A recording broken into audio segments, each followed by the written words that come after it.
Everyone, it's me Anjali from self improvement Anjali. तो guys आ गई हूँ आप लोगों के साथ एक बहुत ही इंटरेस्टिंग टॉपिक लेके। तो आज का टॉपिक है guys door to door selling. Door to door selling पहले आज हम लोग समझेंगे कि डोर टू डोर सेलिंग होता क्या है, राइट। सेल्स में बहुत सारे कैटेगरीज है, सेल्स में बहुत सारा हिस्सा है, अलग अलग टाइप्स ऑफ सेल्स है, ठीक है।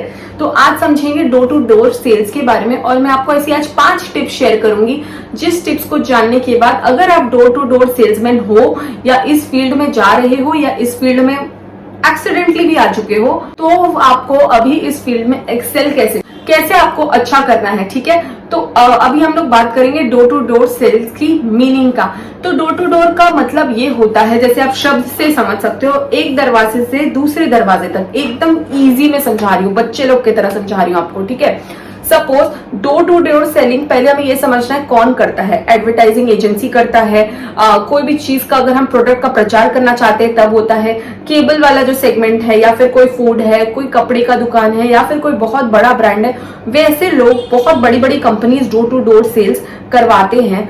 इसका मेजर रीजन ये होता है कि वो जनरल पब्लिक में, आपके आसपास जो क्राउड है ना, जो आपके आसपास के जो लोग हैं, उधर पे अवेयरनेस, ब्रांड अवेयरनेस करवाना चाहते हैं, ठीक है। इसके लिए वो ये करते हैं। जैसे आपने बहुत लोगों ने, मैंने अपने बचपन में काफी ये चीज देखी थी कि ऑक्सफोर्ड डिक्शनरी का और इंसाइक्लोपीडिया, ठीक है, बहुत सारे मतलब अंकल आंटीज या फिर यंगस्टर्स को भी मैंने देखा है, वो एकदम बेचारे लोग एकदम बड़ा बड़ा बैग लेके वो घूमते रहते थे। एक एक एरिया उनको मतलब टारगेट एरिया दे दिया जाता था, अलग अलग पिन कोड्स उनको दे दिया जाता था एक बड़े सिटी का।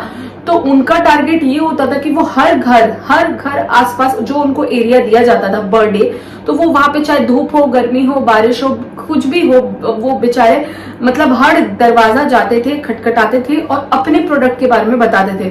तो it's a tough job guys. Door to door selling अगर आज के टाइम पे बोला जाए तो इट्स अ टफ थिंग, ठीक है। ये बहुत ज्यादा फैंसी काम नहीं है कि आपको एसी में बैठ के अच्छे खासे पैसे मिल जाए, नहीं। तो मैंने जब अपने बचपन में देखा था कि वो लोग क्या करते थे, वो लोग इंसाइक्लोपीडिया का बुक्स बेचते थे और वो उसमें काफी हैवी डिस्काउंट्स देते थे और वो हमेशा क्या करते थे, उसको क्लब कर देते थे अलग अलग ऑफर्स के साथ, ठीक है। तो इससे क्या हो रहा है कि मान लो उन्होंने एक दिन में 20 घर उनको विजिट करना है, ये उनका टारगेट है, ठीक है। वो 20 अलग अलग घर जाते थे, उसमें वहां पे क्या होता था, 20 में शायद उन्होंने 20 जगह पे गए वो, पर 20 में से ही उनका एक भी जगह पे सेल्स नहीं हुआ, राइट। तो वो बहुत ही ज्यादा निराश, हताश, बहुत अपसेट हो जाते थे। बेचारे ने इतने मेहनत की बुक्स बेचने की, या ऑक्सफोर्ड बुक या फिर इंसाइक्लोपीडिया, सब कुछ बेचने की कोशिश की, पर उनका नहीं बिका। तो वैसा प्रॉब्लम अगर आप लोग भी अगर अभी currently door to door sales job में हो, आपको भले ही पहले की तुलना में अभी काफी ज्यादा अच्छा पेमेंट मिल रहा हो, ठीक है, और आपकी इंसेंटिव्स है उसमें, पकड़ लीजिए, और आपको एक सेल करना है, तो ऐसी क्या 5 चीजें आप फॉलो करोगे जिससे आपका ये जो परफॉर्मेंस है ये इंप्रूव हो जाए, ठीक है। तो सबसे पहला पॉइंट अगर मैं आपको बताऊं वो है know your product in and out. इसका मतलब ये होता है जो भी प्रोडक्ट आप बेचने निकले हो, जैसे मैंने एग्जांपल दिया था इंसाइक्लोपीडिया का, सपोज ये इंसाइक्लोपीडिया ही एग्जांपल है, ऑक्सफोर्ड डिक्शनरी भी है, ठीक है। तो अभी तो डिक्शनरी और ये सारी प्रोडक्ट्स नहीं आते, अभी सपोज कोई भी एक प्रोडक्ट ले लो, ठीक है।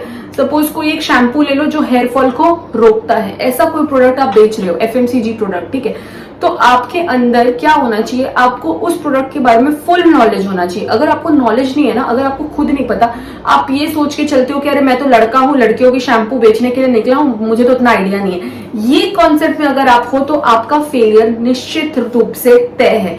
मतलब आपको फेलियर मिलेगा ही मिलेगा, बिकॉज चाहे लड़का हो या लड़की, अगर आप उस कंपनी में काम कर रहे हो, अगर आपको प्रोडक्ट बेचना है, अगर आपका काम ही है डोर टू डोर सेल, आपको कोई फर्क नहीं पड़ना चाहिए कि प्रोडक्ट क्या है, लड़कियों का प्रोडक्ट है या लड़कों का प्रोडक्ट, इससे भी कोई फर्क नहीं पड़ना चाहिए। आपको बस ये पता होना चाहिए कि मुझे एक प्रोडक्ट दिया गया है, मुझे अपने कस्टमर का साइकोलॉजी समझना है, उनका पेन पॉइंट पकड़ना है, उनके प्रॉब्लम एरिया को समझकर एक प्रोडक्ट को बेचना है।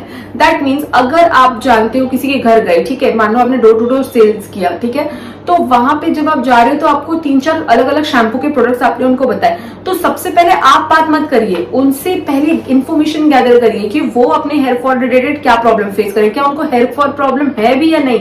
पता चला उनको हेयर फॉल प्रॉब्लम नहीं और आप उनको शैम्पू बेचने जाते हो हेयर फॉल का, नहीं, तो सामने वाले से पहले पूछो कि आपको डैंड्रफ इशू है, कि आपको हेयर फॉल इशू है, कि आपको आपके बाल हमेशा जो है वो क्या मतलब टूटते रहते हैं, या फिर उसमें डैंड्रफ हो जाता है, या आपको इचिंग होती है, या आप बहुत ज्यादा ट्रैवल करते हो। सामने वाला जो आपका कस्टमर है उसको खुद को अपना पेन पॉइंट्स बताने दो। जब आप उनका पेन पॉइंट सुनोगे, वो सुनने के बाद आपको अपना सेल्स पिच और सारा कुछ क्लियर हो जाएगा। यू विल अंडरस्टैंड कि नहीं यार ऐसे बेचना है, या नहीं यार वैसे बेचना है। समझ में आए बात कि प्रोडक्ट नॉलेज क्यों जानना जरूरी है। अब बढ़ते हैं पॉइंट नंबर 2 की तरफ, और वो है develop strong communication skills. Yes guys, communication skills एक सेल्स पर्सन का अच्छा होना इज मैंडेटरी। क्योंकि अगर आप जैसे सपोज आप एक एचआर हो, ठीक है, लेकिन आप इंसान और लोगों को ही नहीं समझ पाते, आप ह्यूमन बिहेवियर नहीं समझ पाते, तो आप अच्छे एचआर कभी नहीं बन सकते। उसी तरह से अगर आप एक सेल्स पर्सन हो और अगर आपका कम्युनिकेशन स्किल, आप जिस तरीके से बात करते हो, लोग अगर आपकी बात सुनते ही नहीं है, सुनने से पहले आपके मुंह पे दरवाजा बंद करके ऐसे चले जाते हैं, दैट मीन आपको अपने अंदर इंप्रूवमेंट की जरूरत है। एंड ये सिर्फ डोर टू डोर सेलिंग के लिए नहीं है, दुनिया का कोई भी प्रोडक्ट बेच लो, अगर आप बेचने निकले हो, आपके अंदर कम्युनिकेशन अच्छी नहीं है, तो कोई आपको 10 सेकंड से भी ज्यादा नहीं सुनना पसंद करेगा, क्योंकि आजकल किसी के पास टाइम नहीं है। तो in that case you need to understand that जब भी हम लोग कभी भी बात कर रहे हैं ना, हमारा बात ही हमारा अट्रैक्शन पॉइंट है। गाइस, आप लोग मेरी वीडियो क्यों इतना देखना पसंद करते हो, आप लोग क्यों देखते हो, आप लोग क्यों उसको मतलब एंगेजमेंट उस वीडियो का बढ़ा देते हो? बिकॉज मैं जो आपको पॉइंट्स बताती हूँ, मैं जो आपको चीजें बताती हूँ, वो आपके पेन पॉइंट को अटैक करता है। आपको समझ पाते कि यार यही तो प्रॉब्लम था जो हम झेल रहे थे। तो जब मैं आपके पेन पॉइंट को समझकर उसका सोल्यूशन देना चाहूंगी, तो आप मेरी बात सुनोगे, वरना ज्ञान देने वाले तो बहुत लोग हैं, तो आप मेरा क्यों सुनोगे? आप किसी और XYZ का सुन लोगे। अगर मैं कुछ वैलिड बताऊंगी, अगर मैं कुछ ऐसा बताऊंगी जिसको सुन के आपको हेल्प मिलेगा, तभी तो आप मेरी बात सुनोगे ना। तो समझ में आई बात? ये आपको क्लैरिटी रखनी है कि आपकी कम्युनिकेशन अच्छी होनी चाहिए। This is a mandate thing, ठीक है। अब बढ़ते हैं पॉइंट नंबर 3 की तरफ, और वो है build trust and rapport. Rapport का मतलब क्या होता है? वो हम लोग बोलते हैं ना हिंदी में, अरे यार हमारा तो काफी चलता है, बहुत अच्छे से रैपो क्रिएट किया यार, मैंने तो बहुत अच्छे से उनको समझा के रखा है। What does that mean? That means good relationship. You are maintaining good relationship with your customer. अगर आप ऐसे इंसान हो कि बस बेच दिया, रिश्ता खत्म, क्यों? आपका तो वो कस्टमर के साथ अगर रैपो अच्छा हुआ, वो एक बार नहीं, वो बार बार आपकी प्रोडक्ट खरीदेगा, मतलब आपका हार्डवर्क कम हो जाएगा। आप अपना मान लो 100 अलग अलग कस्टमर को हर बार 100 अलग को कस्टमर को टारगेट करोगे, इससे अच्छा 10-15 जिसने आपसे प्रोडक्ट खरीद लिया है, उनके साथ अगर आपका रिलेशनशिप अच्छा बिल्ड हो गया, तो मतलब एवरी मंथ 15 अगर कस्टमर्स हैं तो उसमें से 10 तो वो जरूर खरीदेंगे, रिपीट करेंगे अगर प्रोडक्ट अच्छा हुआ तो, और आपकी बिहेवियर अच्छी हुई तो। दैट मीन्स क्या हो रहा है?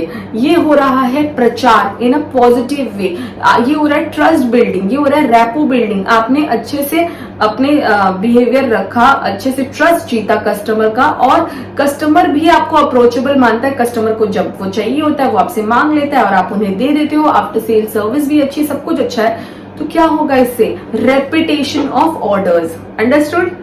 तो ये मैंने बहुत ही सिंपल भाषा में आपको ये समझाया। अब बढ़ते हैं 4th पॉइंट की तरफ, और वो है overcome objections gracefully. Yes guys, ये बहुत ज्यादा इंपॉर्टेंट और समझने वाली पॉइंट है। बिकॉज हम लोग क्या होता है, जब हमसे कोई नेगेटिव क्वेश्चन पूछ लेना, तो या तो हम बहुत ही ज्यादा डर जाते हैं, नर्वस हो जाते हैं, या फिर हम कंफ्यूज हो जाते हैं और हमारा मोरल डाउन हो जाता है और हमें लगता है अब तो ये कस्टमर नहीं खरीदेगा यार, इसने नेगेटिव क्वेश्चन पूछ लिया, इसके मन में नेगेटिविटी आ गया। नहीं गाइस, अच्छा सेल्स पर्सन कौन है? जो नेगेटिव स्टेटमेंट को भी पॉजिटिव में बदल दे। ये चीज सीख के रखो, बिकॉज आपने वो आपसे क्वेश्चन पूछ ही सकता है। यार मैं कुछ खरीदने जाती हूँ, मान लो मेरे हेयर का लेंथ हमेशा छोटा है, मैं ट्राई करती हूँ कि भाई मेरा हेयर लंबा हो जाए, बट मेरा हेयर ज्यादा जल्दी लंबा नहीं होता है, ठीक है, this is a problem.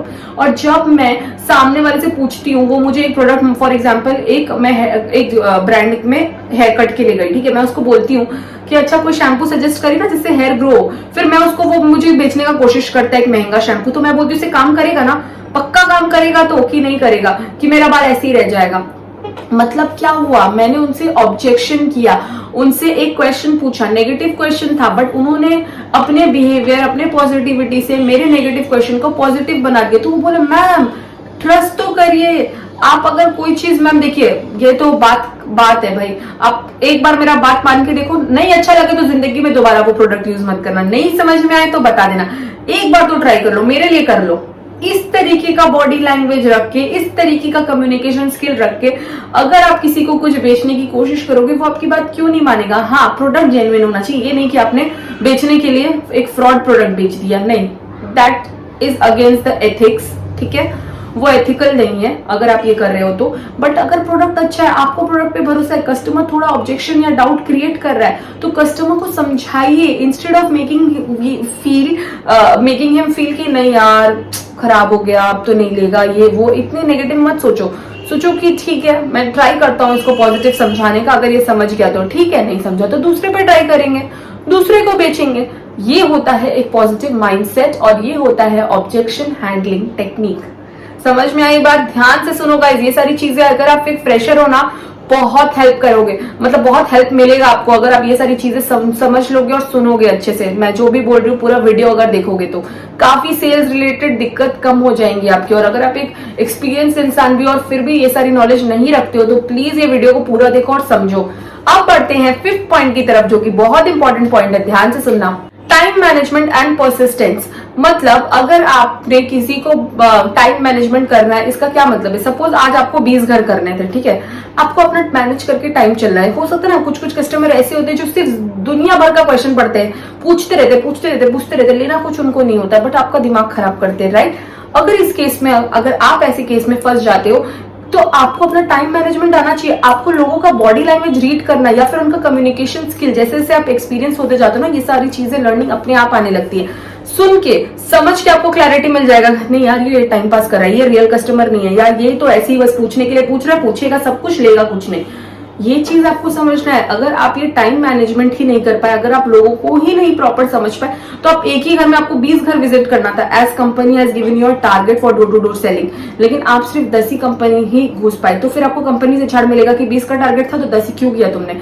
That means आपको टाइम मैनेज करना है, ये देखना है कि हर घर में मैं 10 से 15 मिनट या 20 मिनट से ज्यादा वेस्ट ना करूं। अगर मैं ये करूंगा तो मेरा काम कंप्लीट नहीं होगा। और लोगों का बॉडी लैंग्वेज, जैसे आप अपना इंप्रूव करो ना बॉडी लैंग्वेज और सारी चीज, लोगों का बॉडी लैंग्वेज और उनका कम्युनिकेशन स्किल पकड़ना समझो। अगर आप एक अच्छे सेल्स पर्सन बनना चाहते हो, लाइफ में ग्रो करना चाहते हो अगर सेल्स पर्सन के तौर पे, तो लोगों को पकड़ो, लोगों की चीजें पकड़ो कि वो क्या कर रहा है। तो जितनी अच्छे से आप लोगों को आइडेंटिफाई करना सीख जाओगे ना, तब आप देखोगे आपका एज अ सेल्स जो आपका जर्नी है वो काफी ज्यादा इजी हो जाएगा। समझ में आई बात? तो गाइस आई होप आपको मेरी वीडियो अच्छी लगी हो, इन्फॉर्मेटिव लगी हो, आप काफी कुछ नया इसमें सीख पाए हो। तो अगर सीख पाए होगे तो प्लीज मुझे कमेंट सेक्शन में जरूर बताना कि आपने क्या लर्निंग की इस वीडियो से। अगर आपको ये वीडियो अच्छी लगी तो please like share and subscribe my channel, और बहुत जल्दी मिलते हैं किसी नेक्स्ट वीडियो पे। Till then bye, take care, thank you.